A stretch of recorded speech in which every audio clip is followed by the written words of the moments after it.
Estimadas y estimados, reciban la cordial bienvenida al conversatorio denominado Innovaciones en el proceso de aprendizaje por competencias, el cual en esta ocasión será impartido por maestro Miguel Antonio Méndez Palomo, docente de nuestra universidad.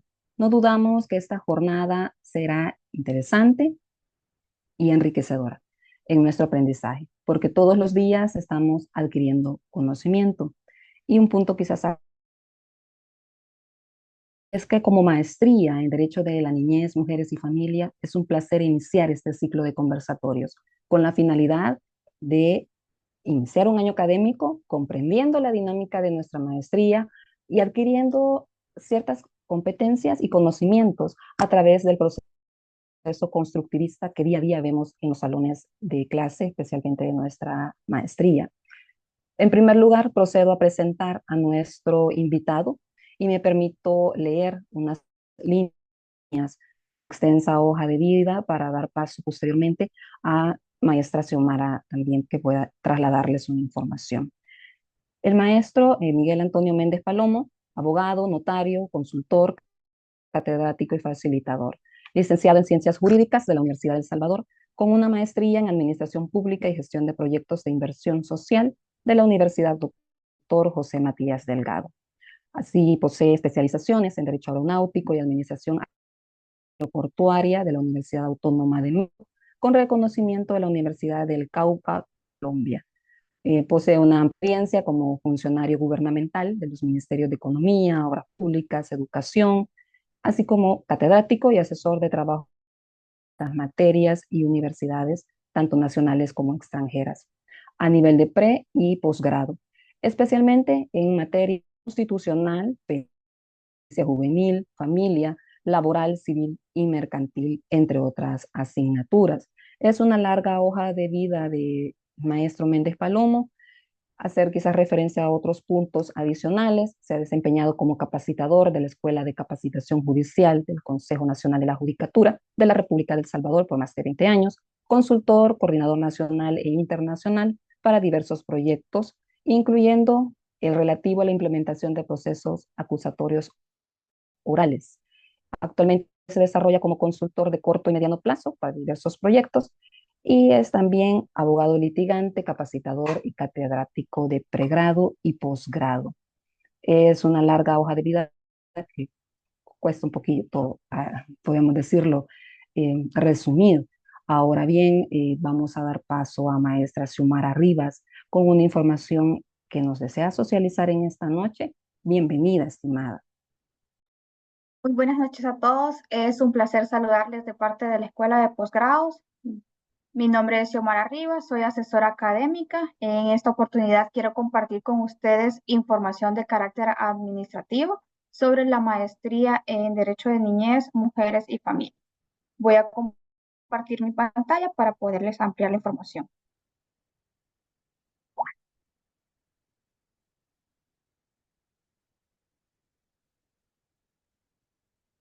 Por favor, me indican si pueden visualizar mi pantalla, maestra. Sí se visualiza. De acuerdo. Quiero comenzar a hablarles sobre los aranceles de la maestría. Para esta maestría tenemos una matrícula por ciclo, es decir, cada 6 meses, de $200. Luego también se cancela un seguro estudiantil por $5 y la mensualidad es de $200. Se cancelan 6 cuotas por ciclo. Además, mencionarles también que los costos de graduación vigentes a la fecha son de $450. La modalidad de la maestría es semipresencial, es en horario de sábados de 1 p.m. a 6:10 p.m. Se asisten 2 sábados virtuales y 2 presenciales por mes.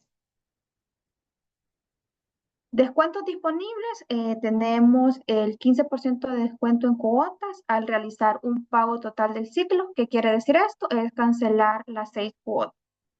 Descuento en cuotas a empleados de algunas instituciones públicas. Usted puede contactarnos para que nosotros podamos verificar si existe convenio con la institución en la cual usted labora. También tenemos el 50% de descuento en matrícula para graduados de la Universidad Evangélica, al igual que también el 15% de descuento en cuotas. ¿Cuáles son los pasos de inscripción? Lo primero es llenar el formulario de solicitud de ingreso a más tardar el 30 de enero.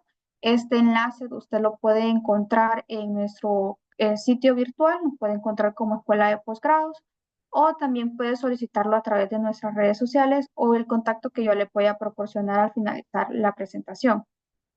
Cancelar la matrícula a más tardar también el 30 de enero, luego la entrega de documentos de ingreso. Esto lo podemos realizar durante el mes de marzo.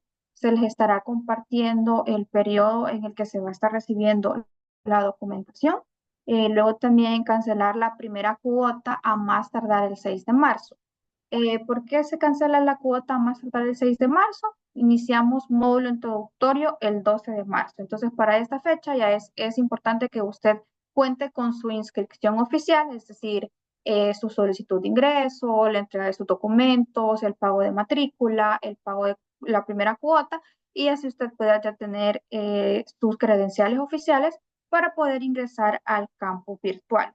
El módulo introductorio es eso, ¿verdad? El poder usted familiarizarse con nuestro campus. Si bien es amigable la plataforma, se necesita que se tengan esas 2 semanas de inducción para que usted pueda aprender cómo se va a comunicar con los docentes, dónde va a encontrar el material de estudio, cómo va a responder a un foro, cómo va a subir una actividad o una tarea.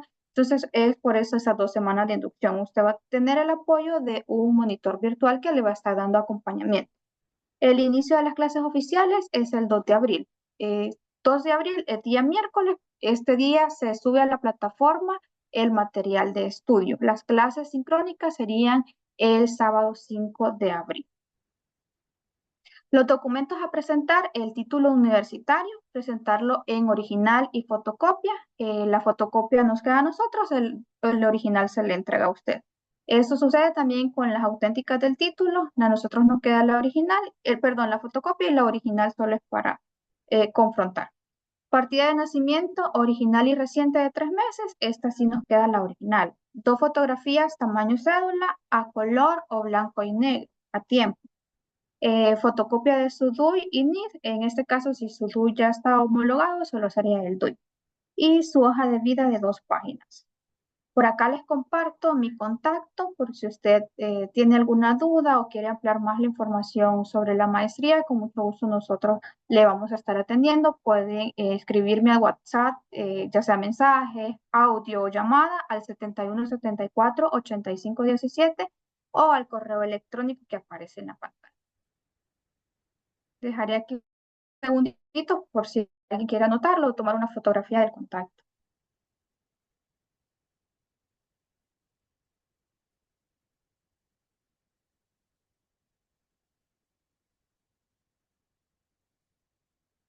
Muchas gracias, maestra. Gracias a usted, maestra, por la intervención y por esa información tan importante. Y así conocen un poquito respecto de nuestro programa, que es la maestría en Derecho de la Niñez, Mujeres y Familia. Hacer algunas acotaciones. Si tienen dudas, preguntas, perfectamente pueden ustedes dejarlas en la cajita de preguntas o comentarios. Para iniciar, quizás establecer la dinámica de esta actividad. No es un webinar de lo tradicional, es más bien un conversatorio que permitirá tener un diálogo respecto de ese título que alguien por ahí me dijo ha llamado la atención. ¿De qué se va a tratar? Y ustedes perfectamente pueden, al momento de ir escuchando el conversatorio, dejar sus preguntas. Y en la cajita de comentarios, nosotros incluso las podemos retomar en esta conversación a efectos de ir explicando otros insumos que vayan generando alguna inquietud o consulta. Maestro, bienvenido nuevamente. Gracias por formar parte de la planta docente de la maestría. Gracias ahí por las respuestas que estamos ya recibiendo en el chat. Quizás iniciar con el título. En su momento conversábamos cómo denominar a la primera actividad con la que vamos a iniciar el ciclo de actividades en la maestría. Y usted estableció este título que alguien podría decir, pero ¿por qué la maestría en Derecho de Niñez, Mujeres y Familia? inicia con un título de Innovaciones en el proceso de aprendizaje por competencias. Cuéntenos, ¿cuál es el objetivo que usted ha identificado para este título? Gracias. Buenas noches, antes que todo, maestra, compañeras y compañeros y el resto del equipo de nuestra escuela. Efectivamente, es importante este abordaje inicial porque consideramos que hemos sido innovadores en el tema de la formación de profesionales, en asumir ese reto de generar no solamente el tradicional que ya de por sí es de difícil superación en muchas instituciones, que se habla del enfoque constructivista y por competencias, pero en una forma bastante mecánica. En cambio, nosotros como universidad y especialmente como escuela, con el apoyo de su coordinación, por supuesto, bajo su dirección, el de nuestras autoridades y el apoyo de todo el equipo de la escuela de posgrados, hemos implementado una serie de metodologías, una serie de dinámicas, una serie de herramientas, una serie de compromisos donde se pierde esa verticalidad en el proceso que antes se llamaba de enseñanza-aprendizaje y que ahora es un aprendizaje común, que efectivamente se construye, que efectivamente genera competencias, pero que nos reta tanto a nosotros, pero sobre todo a las personas que han asumido el reto de continuar su formación profesional a ser cada día mejores. Y es en ese sentido que escogimos, de acuerdo a esa lluvia de ideas y a ese reto que no es de este momento, sino desde hace algún tiempo se ha venido desarrollando a través de la escuela y que nos posiciona como una de las opciones más relevantes en El Salvador para la formación de profesionales en posgrados. Usted ha dicho una palabra muy importante, proceso constructivista. Desde las cátedras que ha venido impartiendo, maestro, y continúa haciéndolo, ¿cómo es ese proceso constructivista unido a ya no formar objetivos, sino lograr una competencia? En las reuniones informativas, y maestra Xiomara Rivas no me va a dejar mentir, siempre decimos, las competencias se construyen desde el primer día, ya llevándolo a la práctica. Si estuviéramos en una clase de día sábado, ¿cómo sería ese proceso constructivista? Gracias. Efectivamente, como lo ha señalado, no es nada más de palabra o de nombre, sino un verdadero reto para la formación integral. En ese sentido, cada jornada formativa es diferente, porque en una se genera una base donde medimos no solamente el conocimiento previo, sino las actitudes, aptitudes y expectativas de las personas con las que estamos compartiendo este proceso formativo. A partir de estos pilares que somos todas y todos los involucrados en el proceso, se generan dinámicas para la evaluación, pero no la evaluación tradicional como una forma de establecer quién es mejor o quién tiene una mejor nota o quién sobresale, sino la forma en que se comparte esa experiencia previa y esas expectativas para desarrollar un conocimiento, pero también habilidades y destrezas que se conviertan en verdaderas herramientas de trabajo. ¿Es importante la experiencia? Por supuesto que sí. Partimos de nuestras experiencias personales, familiares, laborales, profesionales, estudiantiles.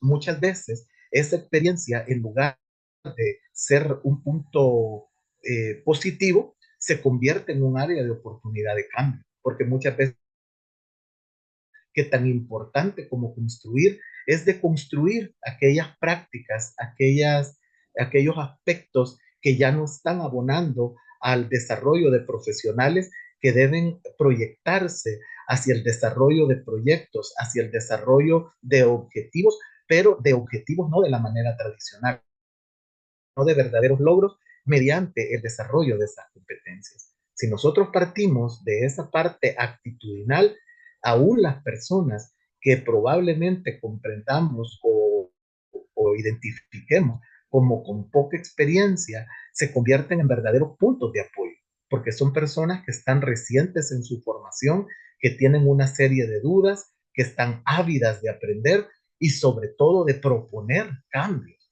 Y en ese sentido, a todas y todos que hemos estado involucrados en este proceso y que veo nombres y algunas caritas conocidas, saben que la diferencia es cómo podemos integrar los presaberes, pero integrar también los conocimientos, habilidades y destrezas que se han desarrollado en la maestría, pero no en una forma aislada, no en la cátedra de una docente o de un docente, sino a través de cómo, por el orden lógico en que se van desarrollando los formativos, las habilidades, destrezas y conocimientos de una cátedra se deben ver incorporados, reflejados y potenciados en la siguiente.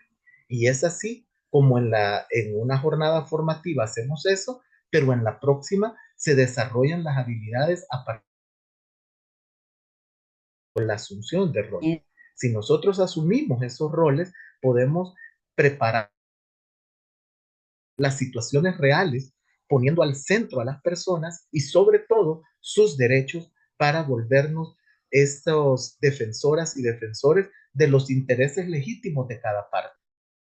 No necesariamente de la parte más vulnerable, pero preparadas y preparados para cuando nos toque ser respetuosos y defensores de esos derechos, pero también cuando estemos en la contraparte, ser éticos, utilizar los conocimientos, pero desde un punto de vista ético, profesional, sobre la base de los valores que un verdadero profesional del derecho debe tener.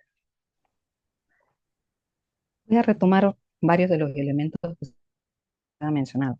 Actitudes, habilidades, el plan de estudios, cada asignatura se refuerza la idea del profesional ético e integral que necesita nuestra sociedad.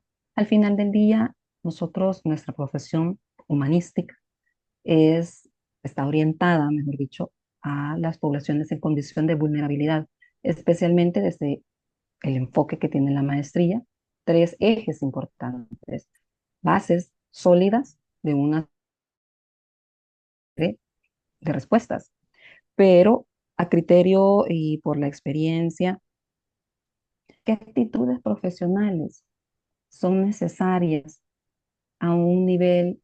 Tomemos en cuenta la sensibilización, démosle la gravita de concientización, para ser ese profesional integral y tener la apertura en este proceso, como usted muy bien lo ha dicho, y yo he sido también que comparto esa idea. No somos islas como asignaturas, sino todo lo contrario. Somos eslabones que permiten construir competencias y vemos de esa forma el proceso constructivista. Entonces, maestro, ¿cuáles deben de ser esas actitudes, habilidades para un profesional integral de lo que está requiriendo actualmente la sociedad de conformidad a la realidad que tenemos a nivel? Usted ha puesto la piedra angular. Definitivamente es esta parte actitudinal, definitivamente es esa parte de sensibilidad, pero no sensibilería, sino una verdadera conciencia, una verdadera empatía, una verdadera actitud hacia querer ser parte de la solución y no parte de los problemas que acojan, que vulneran esos derechos y que lamentablemente permean en todas las relaciones sociales en esta modernidad en que nos encontramos. Fíjese que la parte de empatía como aspecto actitudinal es relevante porque podemos ponernos en el lugar del otro. Y no solamente en el lugar del otro que estamos representando, sino en el lugar de la contraparte, en caso de existir, de material a la que nosotros estamos representando. Y de esa manera tener una visión estratégica que no solamente sea un elemento técnico, sino que realmente propicie una integración de conocimientos, habilidades y destrezas para una solución. No propiciando que los procesos se alarguen, se compliquen, se manipulen o se basen en los criterios, prejuicios y estereotipos que todas las personas, todos los seres humanos tenemos, sino trascendiendo hacia el respeto a los derechos y opciones de vida que tienen todas las personas. Es una pregunta muy compleja porque el ser humano es complejo y nosotros necesitamos desarrollar todos esos elementos a través de una serie de elementos, de aspectos fundamentales que inician con este principio de primacía de la realidad. No porque una situación nos parezca a nosotros o funcione para otras personas, significa que para cada persona que está involucrada en una situación problemática va a funcionar. Entonces, ponernos en el lugar de la otra persona, tener una actitud proactiva, darnos cuenta, como usted sabe, porque participó en ese diseño de estas cátedras que son tan importantes estratégicamente como el verdadero uso de la resolución alterna de conflictos, cuando nosotros podemos darnos cuenta que si bien se resuelve un expediente, no se resuelven las situaciones problemáticas que día a día sufren las personas y muchas veces se disfraza la solución para cerrar un expediente, pero en realidad los problemas siguen latentes.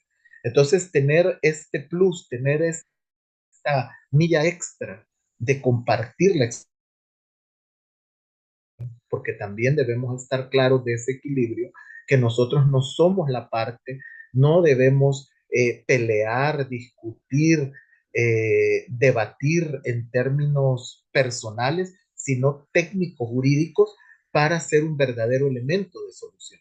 Si fuéramos parte personal, seríamos nada más un tercero que está generando más conflicto. Si nosotros nos ponemos a través de herramientas, a través de instrumentos, a través de dinámicas, a ser parte de la solución, entonces verdaderamente estaremos siendo agentes de cambio y esto lo manifestamos en la última parte donde se traducen generalmente las habilidades y destrezas y conocimientos que es en la evaluación a través de simulaciones. Obviamente no todos ni todas tendremos las mismas oportunidades de estar en presencia de los casos tan particulares que se seleccionan o se diseñan para el logro de los objetivos didácticos. Pero definitivamente si estamos en un proceso constructivista y planteamos una situación con áreas de oportunidad de mejora, de esa interacción, de esa experiencia de las personas, surgen las dinámicas. Y es así cuando en un juego de roles, todas y todos nuestros maestrandos y maestrandas asumen diferentes roles. Se forman esas simulaciones, no dramatizaciones, simulaciones donde se reproducen las buenas prácticas. Y es ahí donde ya salimos preparadas y preparados para resolver, para bajar, para defender, para representar. Pero si nosotros nos vamos con un conocimiento eminentemente teórico y la realidad nos golpea con fuerza en la cara cuando salimos a la calle, entonces definitivamente no vamos a poder enfrentar esa realidad. Así es que es una integración, maestra. Es una integración de todos esos elementos que cada semana trabajamos conjuntamente con el apoyo del equipo de la escuela, pero sobre todo a partir de las experiencias y expectativas de nuestras futuras maestras y maestros. Gracias, maestro. Con los elementos que usted me ha dado, podemos dar paso al siguiente punto. Problemas. Todos los días vivimos problemas, especialmente los que estamos en el trabajo de libre ejercicio o las diferentes áreas. Problemas personales, problemas profesionales y familiares. Conocemos los problemas, pero no conocemos los verdaderos intereses y las causas que están generando los problemas. Por retomar lo que usted mencionaba, la cátedra de resolución alterna de conflictos. Intereses que cada persona presenta de acuerdo a la visión y la perspectiva que tiene, el rol que desempeña el abogado, un poco de la necesidad de conocer tanto el marco normativo nacional como los estándares internacionales, esa normativa internacional, específicamente el estándar vinculado con el tema, tener esa capacidad de análisis, crítica, reflexión y una fundamentación son vitales para un maestro o maestra especialmente. Y un punto y un tema que lo hemos visto en cátedra, y porque usted me lo ha permitido, el tema de ser el profesional que aplique el litigio estratégico. Muchos dicen, ok, apliquemos litigio estratégico, pero la estrategia la tenemos en el día a día, de cómo utilizamos los conocimientos y las herramientas que tenemos a la mano. De ahí, maestro, el litigio estratégico, yo siempre he sido defensora de él y considero que es muy importante adquirir las herramientas y utilizarlas. ¿Cómo? El litigio estratégico, no específicamente en una área, sino tratar de hacer esa mixtura, podemos utilizarla para ese cambio de paradigma de la litigación. ¿Cómo lo visualiza usted para formar esa competencia que los profesionales requieren y hacer la diferencia cuando estás frente a una judicatura, cuando estás incluso frente a tu cliente que te está consultando? Este es mi caso, ¿cómo me puede ayudar? Obviamente usted ha dicho elementos anteriormente, ética, no mentirle al cliente, ética, la integridad y muchos justicia y otros valores. ¿Cómo lo ve, maestro, esta situación? ¿Y cuál sería entonces esa relación de litigio estratégico con este cambio de paradigma en la litigación? Sí, maestra, más que una defensora, usted una experta en ese tema, y realmente nos ha compartido la experiencia y todavía, como de acuerdo a lo que hemos aprendido con usted, retrotraerlo aún antes de ese momento de contacto con la realidad personal, conocer la realidad del país, conocer la realidad de la familia salvadoreña, conocer la realidad de las personas migrantes irregulares que se quedan temporalmente o a veces indefinidamente en nuestro país y que enriquecen nuestra cultura, pero también se encuentran en condiciones de vulnerabilidad. Ese es el primer paso de un litigio estratégico, ser un profesional integral, consciente, preparado, que está lista o listo para trabajar en las situaciones problemáticas, no me gusta llamarles problemas, en las áreas de oportunidad de mejora o solución que se le presente. Y ahí empieza algo también que a veces no somos muy conscientes, pero que lo hemos vivido en la maestría.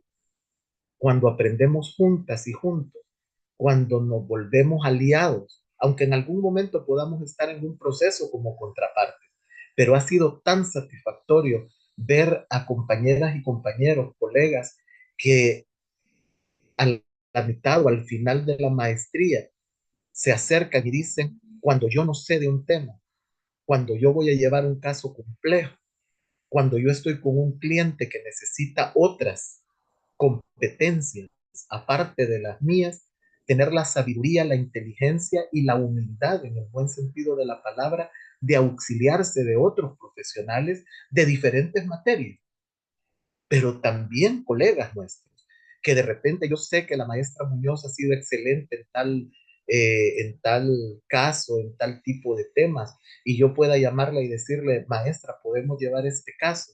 Tengo este caso que realmente voy a necesitar no su apoyo, sino que entremos en igualdad de condiciones y con el respeto a las habilidades de cada uno. Allí inicia con esa parte actitudinal el litigio estratégico. Pero ya cuando hablamos del contacto con el cliente, ese principio de escucha activa, esa sensibilidad real, ese ponerse, como decíamos hace un momento, en los pies, en la situación del otro, pero también en su mente y comprender que lo que para nosotros es sencillo o intrascendente, para esta persona puede ser, si es que nos lo ha contado todo, porque también a veces no nos cuentan todo y nos vamos dando cuenta en el camino, si nos está buscando es porque realmente duele, le conduele esa situación que a veces no afecta solo a la persona, sino a las personas que dependen de él o de ella.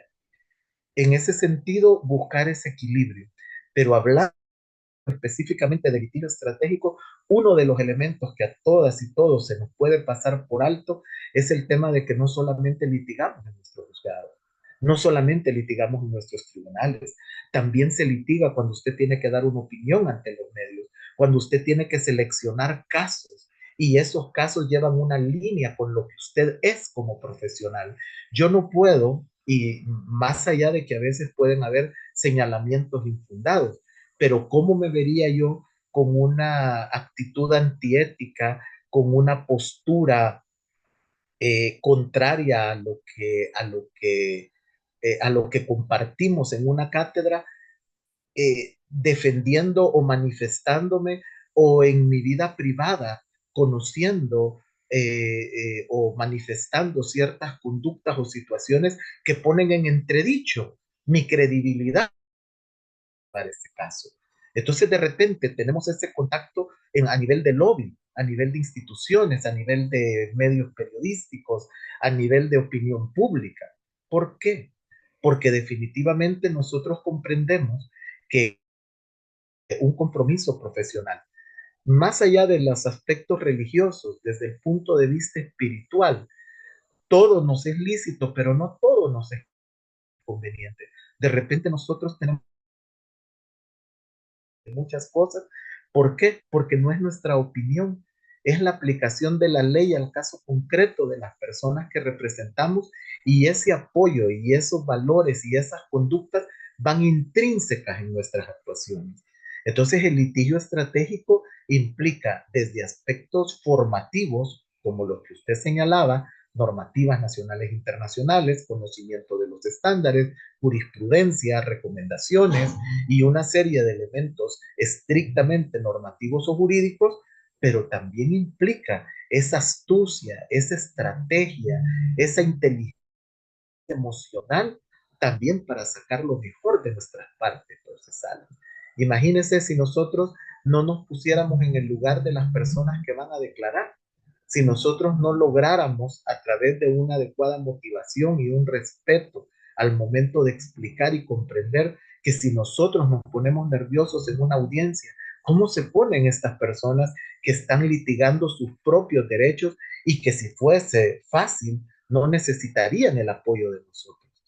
Entonces, el litigio estratégico es una herramienta que, como usted muy bien lo ha explicado en las diversas cátedras en que nos ha dado la oportunidad de compartir su experiencia y sus conocimientos, nos lleva a una visión panorámica, a una visión estratégica, a un litigio que trasciende lo jurídico y nos motiva a innovar, precisamente como es el tema de este conversatorio, a retar a las instituciones, a retar a los funcionarios y funcionarias, que ese funcionariado tome en cuenta que la ley es una guía general y abstracta, pero que la aplicación de la ley al caso concreto constituye una jurisprudencia, y que si la doctrina es de protección integral, debe haber un equilibrio para defender integralmente los derechos de todas las personas que están en los procesos y aún de los terceros. Efectivamente, esa es la finalidad del litigio estratégico, ser una respuesta, una herramienta a utilizar. Y antes de trasladar la siguiente pregunta, hacer una breve acotaciones. La asertividad, sí, en primer lugar. Segundo lugar, la maestría permite crear redes. Cuando tenemos esa apertura, esa comunicación con nuestros compañeros y compañeras, reconocemos las habilidades de los otros, y las actividades incluso de la misma maestría permiten que podamos trabajar en equipo, no grupos, en equipo, para formar habilidades o a conocernos, aprender de forma, podemos verlo como triangular, entre compañeros aprendemos, el facilitador también traslada parte de esos conocimientos y apoya. Y otro de los elementos es lo que usted mencionaba como parte final, la realidad.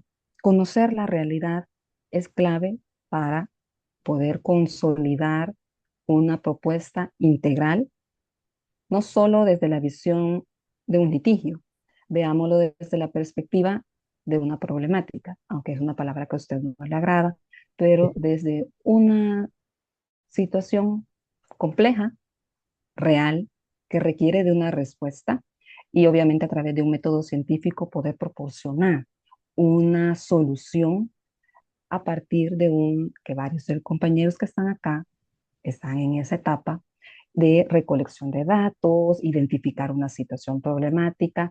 Es un proceso interesante y permite también potenciar la hoja de vida de cada uno de los aspirantes que están en este proceso. ¿Por qué razón? Veámoslo, y siempre lo he dicho, y en su momento también el maestro, es una carta de presentación, el trabajo de investigación. Ese punto de lanza para construir un artículo y publicar. ¿Cómo visualiza, maestro? Estamos hablando de una litigación estratégica. A su vez, usted ha mencionado que tiene que ser algo innovador. ¿Cómo esa innovación logra tener trascendencia en una materia de investigación a partir de esos problemas que lleven a una fundamentación? Gracias. Maestra, yo me voy a permitir, con su permiso, por supuesto, y el de las compañeras y compañeros, manejarlo dentro de dos aspectos. El que tiene que ver, y que usted ha señalado muy bien, con la importancia de la investigación científica, y el que tiene que ver con cómo se correlaciona con la parte de la formación, si bien con una base teórica, pero con una parte de preeminencia en la práctica. Es decir, saber por qué estoy haciendo las cosas, pero no solo saberlo a nivel teórico, sino que practicarlo, el saber hacer. En este sentido, el aprender haciendo. Fíjese cómo, y por razones de tiempo, lo aprovecho este espacio para señalarlo de esta manera. Nosotros tenemos porcentajes teóricamente planteados, metodológica y didácticamente planteados, a través de algo que ya nosotros veníamos innovando de alguna manera, pero que a través de los apoyos de otras instituciones de educación superior y de nuestros mismos equipos al interior de la universidad, está promoviéndose este enfoque muy práctico que es especialmente relevante en materia de posgrado, porque usted ya está trabajando con profesionales que tienen un presaber y tienen además unas expectativas y tienen también permisos y no tienen tiempo. Lo que tienen es ese deseo de ser cada día más profesionales y en ese sentido adquirir esas competencias. Entonces, a través de este diseño de secuencias didácticas, trabajarlo a partir de las cátedras y luego integrar todos esos conocimientos en los procesos de formación. Usted lo señaló. Cuando nosotros hablamos de estas cátedras enfocadas en la investigación, esa es una herramienta que a veces por la cantidad de trabajo o porque es un reto, porque no lo habíamos trabajado antes, nos sentimos un poco agobiados o agobiadas, pero realmente es una herramienta, quizás la más importante del proceso formativo. Y voy a explicar por qué. Porque si a usted, y lo decían en las culturas asiáticas, si a usted o a mí alguien nos regala un pescado, nosotros comemos ese día. Pero si a usted o a mí nos enseñan a pescar, entonces nosotros vamos a ser esos hacedores y buscadores de siempre estar a la vanguardia en nuestros conocimientos y en nuestras propuestas. Entonces, claro que hay unos lineamientos que hay que seguir y a veces por no escuchar o por no leer, por no preguntar, no aprovechamos esa experiencia. Pero ese proceso de investigación científica, esa es la parte formal. Lo más relevante es lo que usted va a construir a partir de esa investigación. Entonces, cuando nosotros hablamos de estos enfoques, veamos cómo lo podemos integrar. A través de las cátedras de investigación, nosotros lo que logramos es precisamente desarrollar la competencia en nuestras y nuestros maestros de derecho de familia para que no terminen su proceso formativo con un título, que ese trabajo de graduación, que muy bien lo ha señalado usted y yo lo repito en varias ocasiones, es una carta de presentación, se convierte en una línea base para generar investigación en otras personas y en nosotros mismos. Nos estamos especializando, pero tenemos una base constitucional, formal, pero al mismo tiempo nos estamos innovando a partir de los retos de esa realidad, esas áreas de oportunidad de mejora. Por lo tanto, desde la cátedra de investigación, pero sobre la base del trabajo de investigación que se hace, es cuando realmente nos volvemos especialistas en el derecho, en este caso de niñez, mujeres y familia. Cuando nosotros defendemos esos hallazgos, pero sobre todo cuando nosotros tenemos esa visión crítica, propositiva de generar una reforma, un nuevo servicio, un nuevo proyecto, una nueva interpretación. Eso es lo que nos da ese plus y a eso estamos apostándole y ya estamos viendo los primeros frutos y usted y yo, junto con otras colegas que veo por aquí conectados, hemos sido testigos y hemos sido parte de ese proceso. Sí, maestro. Quizás hacer como una línea transversal para comprender que nuestro enfoque como maestría en Derecho de Niñas, Mujeres y Familia, una línea transversal en la investigación, no solamente en las asignaturas específicas, sino más bien en cada cátedra que compone la malla curricular, pero otro enfoque muy importante es el de los derechos humanos. Nosotros dentro de este marco de análisis, de estudio, el enfoque es proporcionar las herramientas, pero no establecer eh, como me dijo alguien hace unos meses atrás, ¿por qué estudiaste derecho? ¿Por la parte de la plata? Y yo le dije, no, es por la parte humanística. ¿Por qué te especializaste en derecho de familia? ¿Por qué te especializaste en esta otra asignatura? Y así sucesivamente. Creo que ese es el eje transversal que se debe de comprender de la maestría. En nuestro rol es dar esas herramientas y esos insumos que permitan poder formar y específicamente, ahí voy a hacer el enlace por razones de tiempo, con un elemento que se está implementando actualmente en su cátedra, la experiencia didáctica de los aspectos procesales.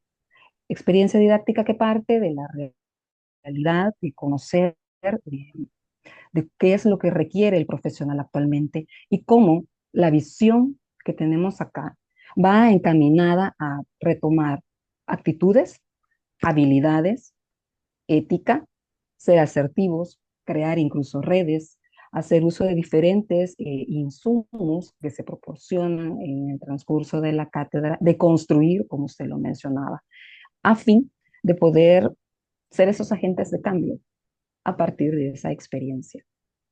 ¿Cómo integra la experiencia didáctica junto con este proceso constructivista y el otro elemento, el cambio de paradigma en la litigación estratégica? Sí, gracias porque creo que eso es la experiencia más importante y más reciente que hemos tenido. Brevemente porque es todo es cada semana y lo hemos compartido con nuestras compañeras y compañeros de este bloque. Nosotros generalmente habíamos partido de una especie de casos ya delimitados. Sin embargo, era nada más para efectos de una práctica. Y luego cada equipo, como muy bien lo dijo usted, no cada grupo, cada equipo genera una verdadera teoría de caso sobre la base de una población vulnerable. Teníamos tres grupos, un grupo veía mujeres, otro grupo veía niñez y adolescencia, otro grupo veía personas en vulnerabilidad, podía ser adultos mayores, personas con discapacidad, etcétera. A partir de la experiencia didáctica, si bien en esencia lo mantuvimos, hubo un cambio. Se generaron los elementos de una situación problemática de una persona vulnerable, ya no de un grupo, de un sector, de una persona. Y a partir de esos planteamientos, por supuesto, totalmente aleatorio para que las personas puedan desarrollarse y sentirse como la vida real, que uno no escoge qué casos le llegan a su oficina o qué casos le llegan a su despacho profesional en el libre ejercicio. Resulta que se les dijo, bueno, ahora ustedes tienen una situación problemática.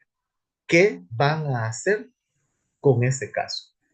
Desde las perspectivas de ambas partes. Incluso en uno de los casos surgió un litisconsorcio.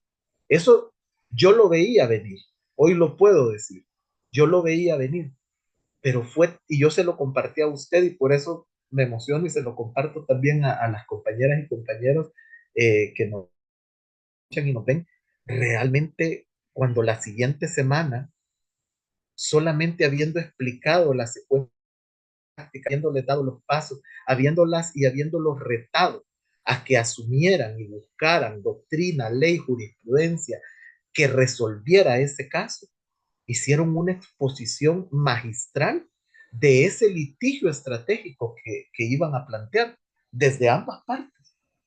Y dijeron, mire, es que esto es una diligencia, pero con este caso tan particular vamos a seguir las características de un proceso y vamos a manejar un litisconsorcio. Y yo pensé que eso lo iban a hacer en 2 semanas y lo hicieron en 2 sesiones, la misma semana.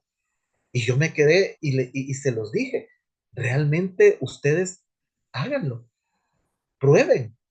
Lo que no pueden probar en la calle porque no les ha llegado el caso o en su oficina porque no les ha llegado el caso, háganlo aquí. Y verlas y verlos prepararse y saber que no solamente llegaron un sábado a escuchar, a sentarse, a recibir, sino que han construido y se han desarrollado sus propias competencias, es la mayor satisfacción. Cuando en ese momento empezaron a plantear una integración del derecho, una integración de la normativa internacional, unos aspectos jurisprudenciales y cada quien asumió su rol, bueno, hasta yo terminé interviniendo en una de las simulaciones. Entonces, es como, y ese es un elemento imprevisto. Yo intervine y ellos reaccionaron como hubiera pasado en una audiencia real. Y eso fue excelente. Pero ¿sabe qué fue lo mejor?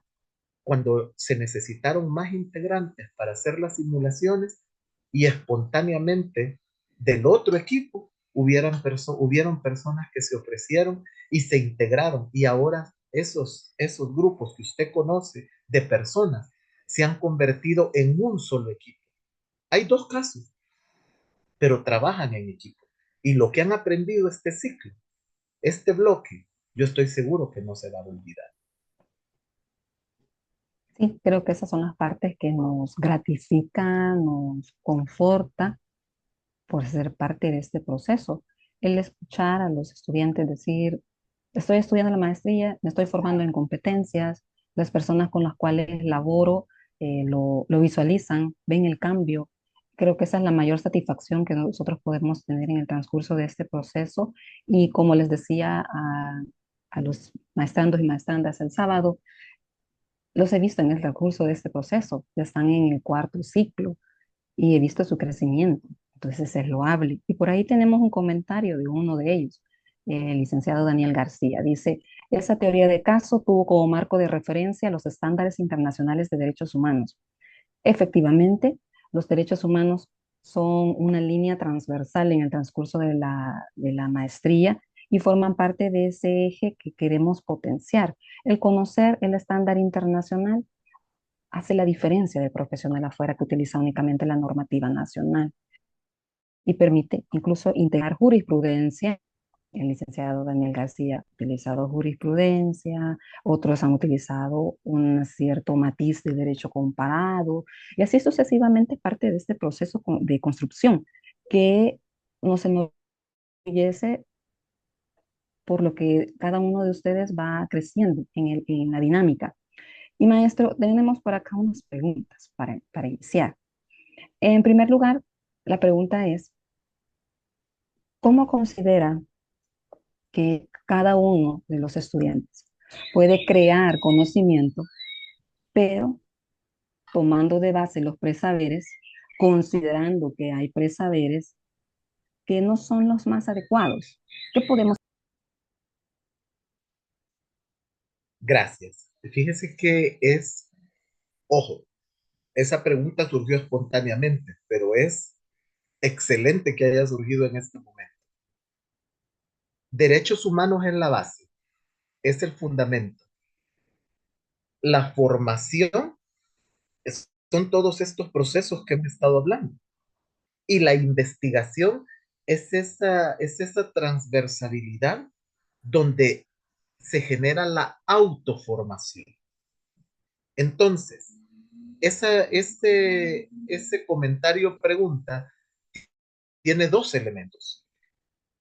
La parte positiva, que es cómo vamos a integrar todos estos elementos, y el reto, porque no me gusta la palabra problema, pero y el reto, que es cómo dentro de todo esto que es positivo, tengo que deconstruir ese conocimiento previo que no necesariamente es el mejor. Y es en ese momento cuando, con conciencia crítica, autocrítica, tengo que decir, ok, ya tengo el conocimiento de derechos humanos, ya investigué este tema, ya lo hice mío y estoy planteándome ese litigio estratégico para determinar cuál va a ser mi rol, mi actuación, mi argumentación, mi elenco probatorio, etcétera, en este caso. En ese momento, parar y salir de la propia zona de confort para pensar qué puedo hacer mejor, cómo puedo deconstruir este conocimiento y cómo puedo ya con alguna guía, con alguna facilitación, pero partir no de lo que me dice el otro, porque yo puedo decir algo y mañana viene otro catedrático y me dice otra cosa, pero lo importante es que yo creo y con base a qué yo actúo. En ese sentido, si yo tengo todos los elementos para sembrar, entonces yo tengo todos los elementos para cosechar. Y es en ese momento cuando nos damos cuenta que hemos aprendido, que ya no solamente somos receptores del conocimiento, sino que realmente estamos creando conocimiento. Y solo si me lo permite, aprovechando, porque luego puede ser que no nos quede el tiempo, otra experiencia positiva, el escuchar otras visiones. Por ejemplo, en la cátedra de resolución alterna de conflictos, dejando un poco de lado la de aspectos procesales, tenemos una dinámica que no es la usual en nuestros procesos formativos. Tenemos un experto en el tema que una semana de por medio realiza una labor de construcción y de deconstrucción en materia de bases firmes, teorías, herramientas y derechos. Y tenemos a su servidor que se encarga en las semanas que no tienen esa clase con ese experto internacional en desarrollar las habilidades y destrezas sobre la base de ese conocimiento. Entonces, hay que ser creativos y creativas y yo me van a perdonar pero debo partir de mi experiencia. Alguien me dice, mire, ¿y usted por qué se inventó tal cosa o por qué lo hace de tal manera? ¿Y sabe cuál es mi respuesta siempre? Usted sí la conoce, pero yo la comparto por los demás, porque yo era el primero en tratar de aprender, pero en criticar esas teorías de exposición magistral, eso de que deme los borradores de los 20 casos, de las 20 tipos de demandas que me pueden surgir a lo largo de mi vida, y dentro de 20 años voy a estar usando los mismos machotes, los mismos modelos. No es así. Cada caso es diferente. Cada día nosotros aprendemos algo más. Y así como la jurisprudencia se actualiza, entonces es bien bonito cuando nosotros vemos que esas ideas y otras que se nos están ocurriendo por ahí, como hemos compartido con otras responsables y otros responsables de cátedra, estas buenas prácticas se tienen que ampliar. Y nuestra maestría No porque esté bien o porque esté desarrollándose adecuadamente, no estamos pensando a través de su guía y de su dirección y de la del maestro Herbert también en potenciar estos logros y traerlos a nuevos niveles. Ese es el reto, no dejar de aprender. Así es, ese es el reto que tenemos en el día a día, conocer más. Cada día se aprende algo nuevo, todos los días investigamos. Es un, es un proceso cíclico, realmente. Saludar a maestra Brice Largueta, graduada de nuestra maestría también en Derecho de Familia. Saludos, dice, excelente ponencia. Tenemos por acá maestro Luis Carlos Espinosa de la primera cohorte de la maestría en Derecho de Niñez, Mujeres y Familia. Saludos, estimada maestra Muñoz y maestro Palomo. Muchas gracias por continuar en su labor de formación a toda la comunidad académica. Muchísimas gracias, estimado, por acompañarnos y estar con nosotros acá. Tenemos un comentario y pregunta de maestra Camila de Jovel. Maestra, un gusto. Buenas noches, maestros.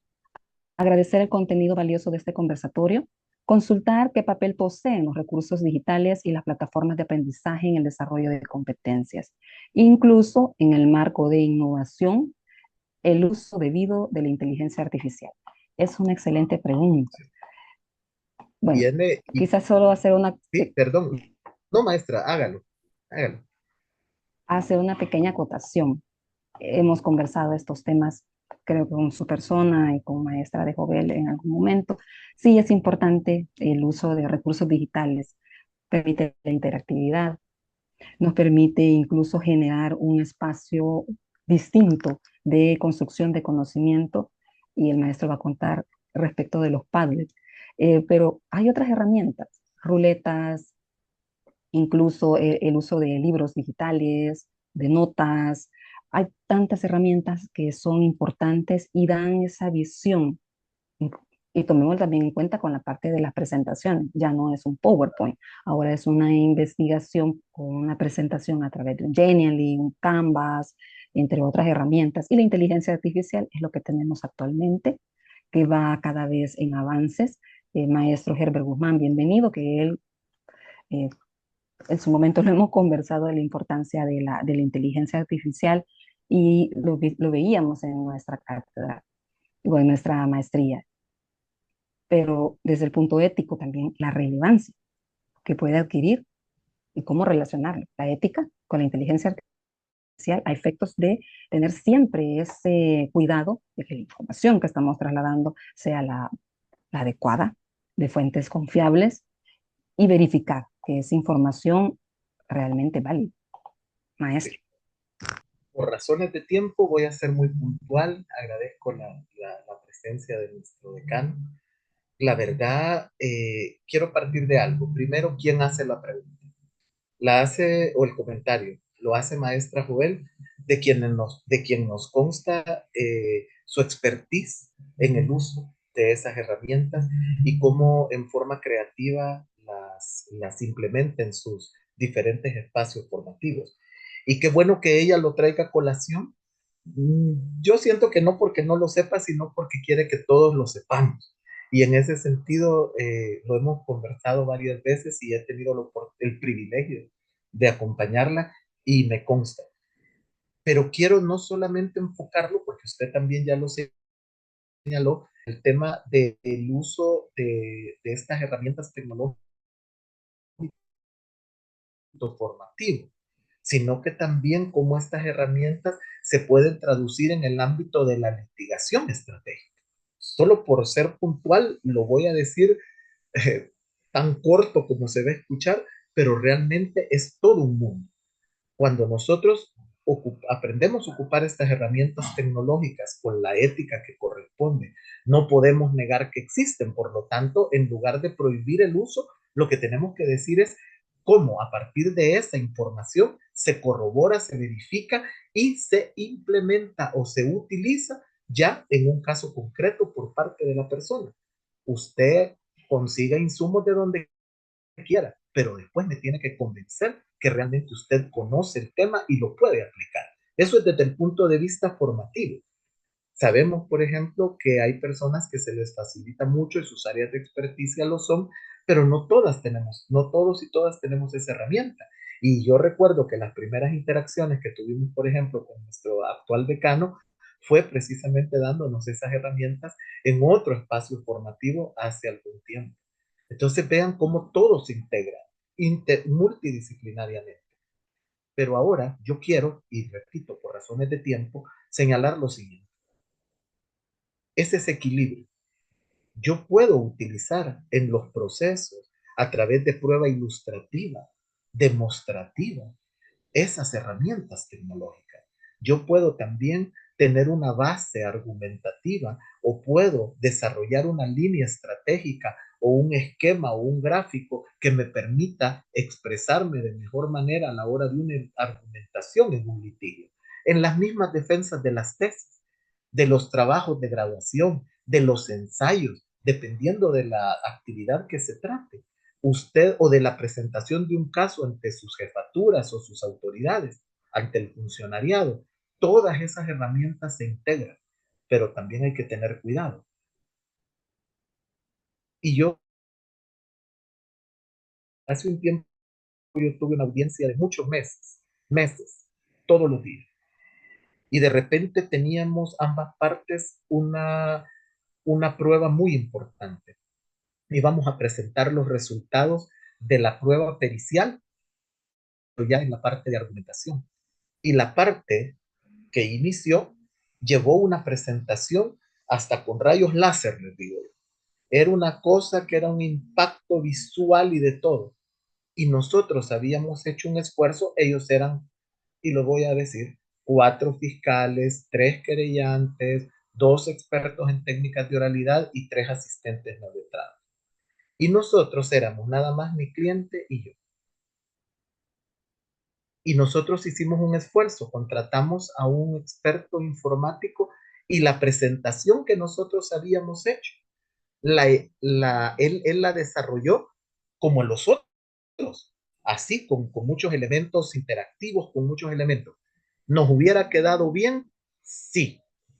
¿Es recomendable hacerlo? Sí. Pero les voy a ser muy honesto. En ese momento, nosotros ya habíamos, no solamente teníamos la razón, sino que habíamos ganado la simpatía del tribunal, de ver cómo nosotros nos estábamos defendiendo, incluso de cosas que trataron de ingresar indebidamente y que se verificaban en esa presentación.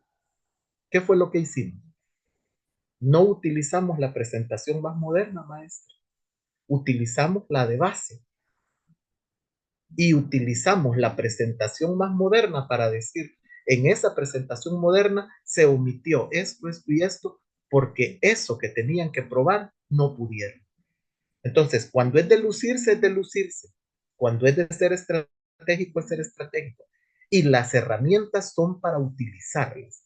¿Cómo las vamos a utilizar? Esa es otra cosa. La dinamita, el premio Nobel, el premio Nobel de la Paz. ¿Por qué le dan el premio Nobel? ¿Por qué le ponen Nobel al que inventó al premio si esa persona inventó la dinamita? Y la dinamita se usa en las guerras y hay muertos y hay mucha destrucción, porque el Nobel no la inventó para la guerra, la inventó para abrir caminos. El dinero no es malo, los títulos no son malos, el conocimiento no es malo. Lo malo es lo que nosotros hacemos con esos recursos, con el dinero, con un título. Lo ocupamos para hacer instrumentos de justicia o lo ocupamos para violentar derechos. Y yo sé que quienes han escogido el reto de trabajar estos temas es porque tienen una conciencia social, sólidos valores y sobre todo un compromiso por dejar un legado, porque todo esto implica tiempo. Uno deja de trabajar con los hijos en las tareas, uno deja de compartir o visitar parientes, pero tiene que verse, tiene que saberse qué es para que haya un orgullo en el buen sentido de la palabra y para ser un buen ejemplo de buenos hijos, de buenos ciudadanos y de buenas personas. Gracias, maestro. Quizá la última pregunta antes de darle paso a nuestra autoridad, que la tenemos acá para dar las palabras. Dice la siguiente pregunta. ¿Cómo podemos cómo ponderar la complejidad jurídica técnica que implican casos graves sistemáticos de vulneraciones a derechos humanos versus la cuantía de honorarios del abogado? De forma puntual, maestro, por favor. Otra cosa que no nos enseñan, siendo justos, siendo justos. Nosotros, de nuevo, la base son los valores y la conciencia. Un caso es complejo, el principio de proporcionalidad. Un caso complejo implica mucha planificación, muchas decisiones estratégicas, mucho trabajo de planificación, muchas audiencias, a menos que se resuelva con una resolución alterna de conflicto, pero hay que estar preparados para lo peor y agradecer cuando sucede lo mejor. ¿Cómo cobrar? Sabiendo que nosotros no vamos a regalar nuestro trabajo, nuestro conocimiento, sabiendo cuánto tiempo nos va a llevar, qué herramientas o de qué personas nos vamos a auxiliar, no cobrando $1 porque me tardé 5 minutos en mover el tornillo, pero cuánto me tardé para saber que ese tornillo es el que tenía que mover. Entonces, yo puedo y debo cobrar proporcionalmente al esfuerzo de tiempo, de dedicación, pero también de estrategia que yo aplico. Pero esa regla funciona cuando la persona tiene para pagar. Hay que cobrarle lo justo. Y es un cliente que nos va a recomendar y que va a volver. Pero cuando nosotros tenemos un cliente como la viuda, ¿verdad? Que para ella 3 monedas eran $1.000.000 cuando dio todo lo que tenía. Entonces uno tiene que ser consciente y debemos ser conscientes que nosotros somos privilegiados al ser universitarias y universitarios y ahora de posgrado. Cobremos lo justo y a quien no pueda pagar lo justo, seamos lo más considerados posible. Dios no se queda con Gracias, nada. maestro. Gracias, maestro. Gracias, maestro. Bueno, buenas noches, maestro Herbert Guzmán, nuestro decano en funciones. Bienvenido, quien nos dará unas palabras, agradecerle siempre por el apoyo y estar en ese acompañamiento en las diferentes actividades que realizamos, las diferentes coordinaciones y en el caso particular la coordinación que me han permitido en esta ocasión acompañarles, maestro. Muchísimas gracias, maestra Emma. Un gusto poder saludarle. Maestro Miguel Palomo, también es un honor poder estar escuchando este conversatorio tan interesante que ha tenido diversos tópicos, pero que van siempre aunando en el proceso de la formación en temas estratégicos de la maestría en Derecho de Niñez, Mujeres y Familia. Definitivamente, cada uno de los tópicos y aristas que ustedes han abordado le permiten tanto pues a los profesionales que nos acompañan, que ya han sido formados en la primera cohorte de la maestría en Derecho de Niñez, Mujeres y Familia, como también a aquellos que nos acompañan y que se encuentran interesados en poder formarse bajo esta casa de estudio. Como Universidad Evangélica de El Salvador y la Escuela de Posgrados, nos sentimos muy agradecidos por estos espacios que lo que buscan es precisamente brindar una perspectiva disruptiva de cómo es el proceso de enseñanza-aprendizaje, cómo es que se habla de evidencias de aprendizaje, cómo se habla de experiencias de aprendizaje significativo, cómo se van gestando estos procesos de formación, de tal manera que dejamos de lado no el hecho de que solo se evalúe la parte cognitiva, sino también pueda evaluarse de manera integral e intencional, de tal forma que el profesional que viene a esta casa de estudio pueda formarse de una manera, repito, integral e intencional en cada una de sus acciones y que las competencias que se forman o se están gestando, potenciando en la maestría con las diferentes áreas de formación que ofrece y esa línea estratégica de la investigación que se promueve en cátedra, eso es importantísimo y las implicaciones el hecho de escuchar de cómo también esta maestría tiene una modalidad semipresencial, tiene las dos bondades, tanto de poder concertar encuentros presenciales para poder evidenciar los aprendizajes, eso es muy importante, como también el hecho de valernos de las diferentes plataformas de educación que hay y los recursos tecnológicos y herramientas digitales que dispone hoy por hoy a través de todo el tema de la tecnología educativa y los diferentes elementos. Claro está, como ustedes ya lo mencionaron, la parte de la inteligencia artificial, que es un tema que ha venido tomando bastante protagonismo en los últimos años, el hecho de la ética que no debe de perderse y cómo de alguna manera también la universidad le ha apostado a ello en el hecho de no quedarse relegada. Hay diferentes estrategias, proyectos que se están gestando desde la Vicerrectoría de Tecnología Educativa con la finalidad de garantizar siempre el tema de la integridad académica. Y esto es algo muy importante que maestra Emma, a través de toda la expertise y experiencia y cada uno del equipo docente, también vela por guardar y cuidar. ¿Podemos utilizar las herramientas? Claro que sí, debemos utilizarlas, es necesario, pero también debemos utilizarlas con la ética que corresponde. Volvernos curadores de la información, de lo que nosotros estamos consultando y obviamente validando.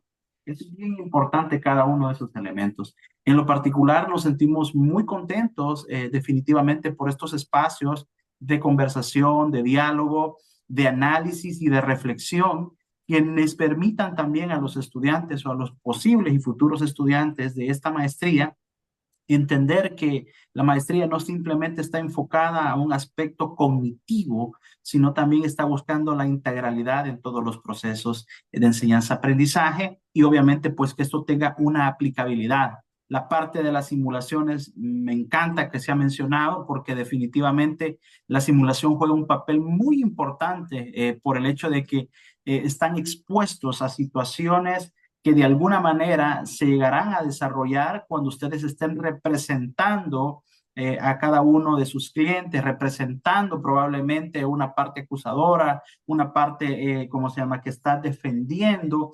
Es decir, es muy interesante todo lo que la maestría en Derecho de Niñez, Mujeres y Familia aporta.